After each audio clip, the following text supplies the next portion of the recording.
নমস্কার, আজকে আমি বানিয়ে দেখাবো এগলেস লেডি ফিঙ্গার বিস্কিট। এই বিস্কিটটা চা, কফি, দুধ যে কোনো জিনিসের সঙ্গে খুব ভালো লাগে। আর থিরামিসু কেক বানাতে এটা দরকার হয়। এর জন্য আমি নিয়ে নিলাম হাফ কাপ মতো বাটার। এটা আমি ইউজ করার কিছুক্ষণ আগে ফ্রিজ থেকে বার করে নিয়েছিলাম। একটা হ্যান্ড উইক্সের সাহায্যে খুব ভালো করে এটাকে গুলে নিলাম যতক্ষণ না এটার কালার পরিবর্তন হয়।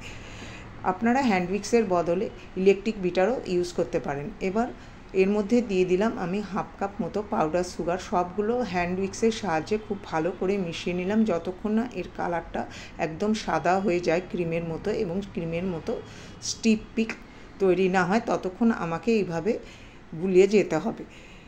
এবার এর মধ্যে দিয়ে দিলাম আমি আগেই ছেঁকে রাখা 1 কাপ মতো ময়দা, হাফ টিস্পুন মতো বেকিং পাউডার এবং 1 চিমটি লবণ। এখানে আমি সল্টেড বাটার ইউজ করেছি, এই জন্য আমি 1 চিমটি লবণই ইউজ করলাম। আপনারা যদি আনসল্টেড বাটার ইউজ করেন তাহলে লবণটা আপনারা হিসাব করে দেবেন। এবার একটা স্প্যাচুলার সাহায্যে সবগুলো খুব ভালো করে মিশিয়ে নিলাম। এবার ওর মধ্যে দিয়ে দিলাম আমি ধীরে ধীরে একটু একটু করে দুধ। এবার এটা এমন ঘনত্বে তৈরি করতে হবে যাতে আমি বিস্কুটগুলো একটা পাইপিং ব্যাগের সাহায্যে শেপ দিতে পারি। দুধটা একবারে দেবেন না, ধীরে ধীরে এটার সঙ্গে মিশিয়ে নিতে হবে।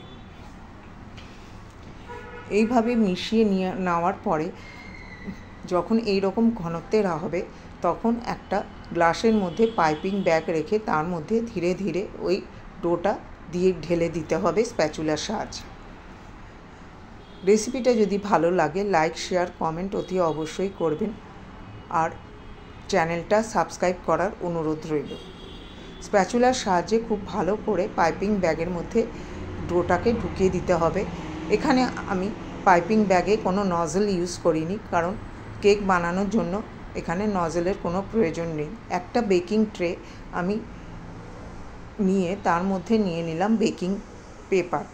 তারপরে পাইপিং ব্যাগের মুখটা আমি একটু বড় করে কেটে নিলাম। তারপরে ওই পাইপিং ব্যাগটা দিয়ে আমি লম্বা লম্বা ফিঙ্গারের মতো শেপ দিয়ে বিস্কুটগুলো আকার দিলাম। বিস্কুটগুলো একটু দূরে দূরে রাখতে হবে, কাছাকাছি রাখলে জোড়া লেগে যাওয়ার চান্স থাকবে। এবার একটা জল নিয়ে প্রত্যেকটা বিস্কিটের টিপে আমি লাগিয়ে দিলাম